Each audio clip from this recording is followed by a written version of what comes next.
Falta menos de una hora para que se cierren las urnas en Colombia. Este domingo, 39 millones de ciudadanos están llamados a votar para elegir entre 6 candidatos a la presidencia. La polarización, el incremento de la violencia y la tendencia del aspirante izquierdista Gustavo Petro a ser el más votado marcan los comicios. El presidente ucraniano Volodymyr Zelensky salió de la región capital por primera vez desde que comenzó la guerra. Desde Kharkiv despidió al jefe de seguridad regional por no proteger a la segunda ciudad más importante del país. Luego de su visita, se escucharon explosiones en esta urbe. 3.000 policías israelíes han sido desplegados en Jerusalén de cara a una marcha de ultranacionalistas. Esta atraviesa el barrio musulmán en la Ciudad Vieja y los palestinos la consideran una provocación. Ya se registraron disturbios en la mezquita de Al-Aqsa. Bienvenidos a la actualidad internacional aquí en France 24. Los saluda María Clara Calle. Empezamos en noticias latinoamericanas. A las 4 de la tarde, hora local, cierran los puestos de votación en Colombia, donde se celebra la primera vuelta de las presidenciales. Si bien el padrón electoral es de 39 millones de ciudadanos, históricamente cerca de la mitad de los votantes se abstienen.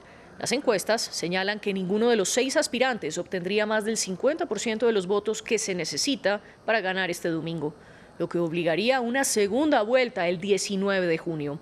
Además, todos los sondeos muestran que el candidato Gustavo Petro es quien obtendría más votos, lo que acerca a Colombia a tener un presidente de izquierda por primera vez en su historia.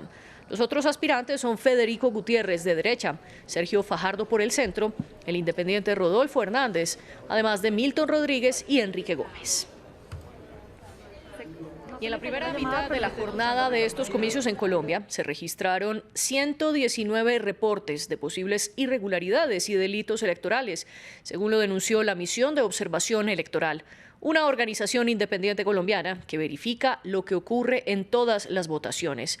Esto luego del manto de duda que cubrió los pasados comicios al Congreso.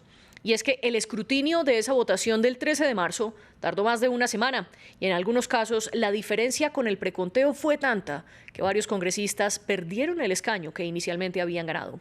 Múltiples políticos respondieron pidiendo la renuncia del registrador nacional Alexander Vega, quien sigue en su cargo. Por eso conversamos con Mauricio Vela, coordinador del Observatorio Político Electoral de la Democracia de la MOE. Previamente nos explicó qué ocurrió en esas elecciones y cuál es el impacto en las presidenciales. El problema que hubo para las elecciones de Congreso tuvo que ver con el preconteo de votos, que es un proceso meramente informativo, es decir, estos no son los votos reales que cuentan finalmente para las curules del Congreso, sino es para informar el día de las elecciones cuál ha sido más o menos el panorama de la votación. Esto hubo un problema con la transmisión de datos, donde muchos votos para algunas campañas políticas no se transmitieron y por lo tanto no se reportaron, y por lo tanto hubo ese cambio tan radical entre el escrutinio y el preconteo.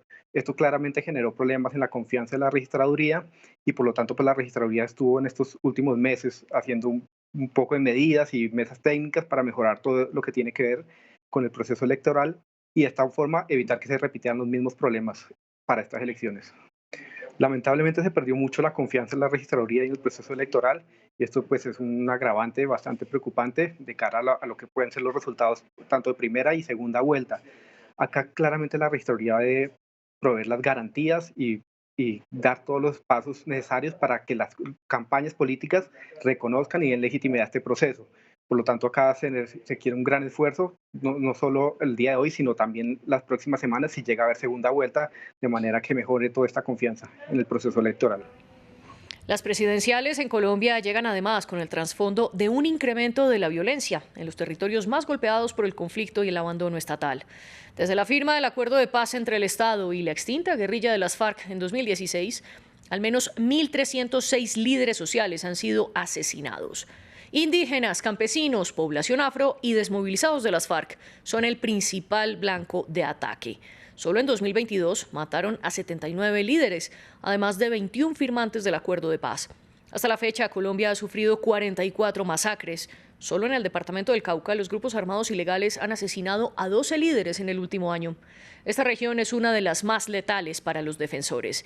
Y hasta allí viajaron Marina Sardiña y Lionel Puzerí, quienes nos traen el siguiente reporte. Antes de su asesinato salió una amenaza firmada supuestamente por los paramilitares, donde salía el nombre de Miller y otros líderes amenazándolos supuestamente por el tema político electoral, ¿no? Posicionarse políticamente le costó la vida al consejero indígena Miller Correa, uno de los 12 líderes sociales asesinados en el departamento del Cauca, Colombia, en lo que va de año. Dora Muñoz, su compañera, mantiene el anhelo de un cambio, pese a las amenazas constantes. Da temor que pueda repetirse la historia, ¿no? Pero pues es ahí donde yo digo, hay que hacer todo lo posible, todo lo que esté en nuestras manos y más allá. En los últimos 4 años, la deriva para las comunidades indígenas, campesinas, afro y desmovilizados de las FARC fue el incremento de la violencia en su contra, exacerbado aún más en las regiones donde operan los grupos armados, respaldados por el narcotráfico, los cultivos ilícitos, la minería ilegal, el acaparamiento de tierras y el abandono estatal. Fabián Camayo, miembro de la Guardia Indígena, se recupera de un ataque de las disidencias de las FARC que surgieron después del Acuerdo de Paz de 2016. El mismo grupo asesinó a 2 de sus hermanos, uno de ellos el popular líder de la Guardia Indígena, Albeiro Camayo. El conflicto se ha agudizado más dentro del territorio. En el gobierno del presidente Duque, pues hace como a un lado deja la dejación de los acuerdos de paz, ¿no? Y creo que es más donde se incrementa el tema de los cultivos de uso ilícito, se incrementa el tema de los grupos armados y referente a eso pues también se agudiza el tema de la muerte de los líderes sociales.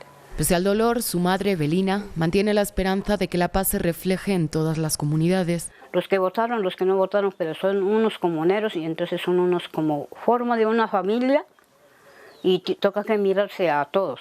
Clemencia Carabalí, lideresa afrofeminista, con más de una docena de amenazas en su contra, se siente por primera vez representada en una candidata, surgida de las mismas violencias que muchas lideresas padecen a diario. El ver que en medio de la labor tan difícil que hacemos, de un contexto tan complicado, vemos que sí se puede. Escuchar y trabajar con las voces de los territorios es lo que exigen al próximo presidente colombiano. Estas comunidades de las regiones más golpeadas por el perpetuo conflicto armado son parte de las voces en profundo descontento que por primera vez en la historia podrían llevar a un triunfo a la izquierda en estos comicios.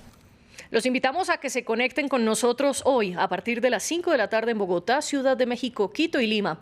Tendremos nuestro especial sobre las elecciones presidenciales en Colombia. Allí conoceremos los resultados, el análisis y la información con nuestra red de periodistas y con la conducción de mi compañero Andrés Mesa Muñoz. Cambiamos de noticia. Suben a 56 los muertos por las fuertes lluvias en Brasil, según el más reciente reporte del gobierno del estado de Pernambuco. Además, las autoridades todavía no encuentran a otras 56 personas. La mayoría de estos desaparecidos se concentran en las ciudades de Recife, la capital del estado, y en Olinda. Casi 4.000 personas quedaron sin hogar. Y es que desde el sábado ha habido deslizamientos de tierra provocados por los torrenciales que afectan a varios estados del noreste de Brasil.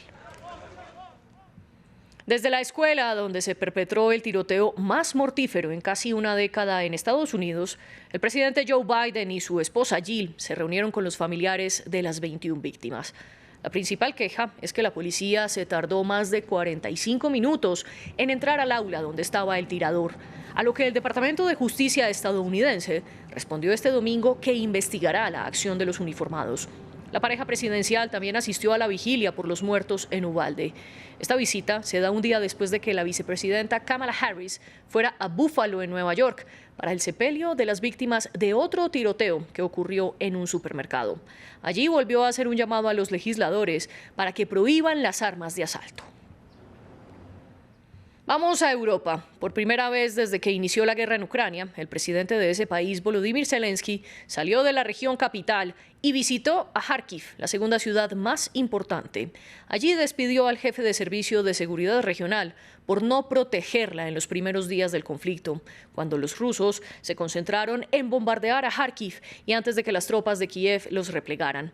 Después del viaje del mandatario se escucharon varias explosiones en la urbe. Juan Pablo Lucumí nos cuenta más de esta visita. Es la primera vez que el presidente ucraniano visita una de las zonas más golpeadas por la guerra. Volodymyr Zelensky llegó este domingo a Kharkiv para discutir la posibilidad de reconstruir nuevas viviendas en la azotada zona del este del territorio ucraniano. Según el gobernador, cerca del 30% de la segunda región del país está bajo posesión rusa y más de 2.100 bloques de apartamentos han sido destruidos por las tropas de Moscú.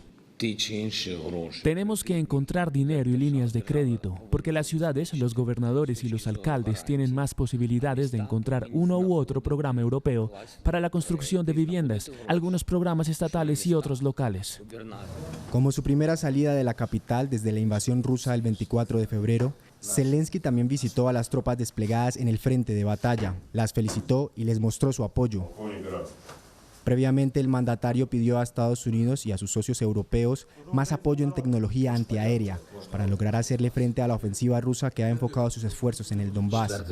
Una y otra vez recordaré al mundo que Rusia debe ser finalmente reconocida oficialmente como un Estado terrorista y un Estado patrocinador del terrorismo. Esto es simplemente cierto, es honesto y refleja la realidad cotidiana que los ocupantes han creado en Ucrania y están deseando llevar a Europa. Mientras que el gobierno ucraniano anunció su victoria ante la ofensiva rusa en Severodonetsk, un sector clave en la región de Lugansk, el ejército ruso se jactó de tener el control sobre Limán, una ciudad del este de Ucrania cuyo control abre la puerta sobre el dominio del Donbass. En noticias de Medio Oriente, los israelíes celebran hoy una fecha a la que los palestinos tildan como una provocación. En la llamada Marcha de las Banderas, los ultranacionalistas festejan la anexión que hizo Israel de Jerusalén Este en 1967, una ocupación a la que la comunidad internacional cataloga como ilegal. Gabriel Colchen nos cuenta el origen de esta fecha. En 1967 estalló la Guerra de los 6 días que enfrentó a Israel y a 3 de sus vecinos, Egipto, Siria y Jordania. Tras el conflicto, Israel tomó el control de varios territorios, entre ellos Jerusalén Este. La parte este de la ciudad pasó de control jordano a israelí, una ocupación calificada de ilegal por la comunidad internacional. Es un lugar de mayor importancia religiosa, tanto para los musulmanes como para los judíos, ya que alberga la explanada de las mezquitas, tercer lugar más sagrado para el Islam, y que los judíos llaman el Monte del Templo, el más sagrado del judaísmo. Si el Día de Jerusalén marca la liberación de la ciudad para los judíos, los musulmanes ven esta celebración como una provocación. Las incursiones del enemigo sionista y su marcha de las banderas es como echar leña al fuego. El pueblo palestino se ha movilizado para formar un muro que impida al enemigo sionista llevar a cabo su planeada invasión de la mezquita de Al-Aqsa.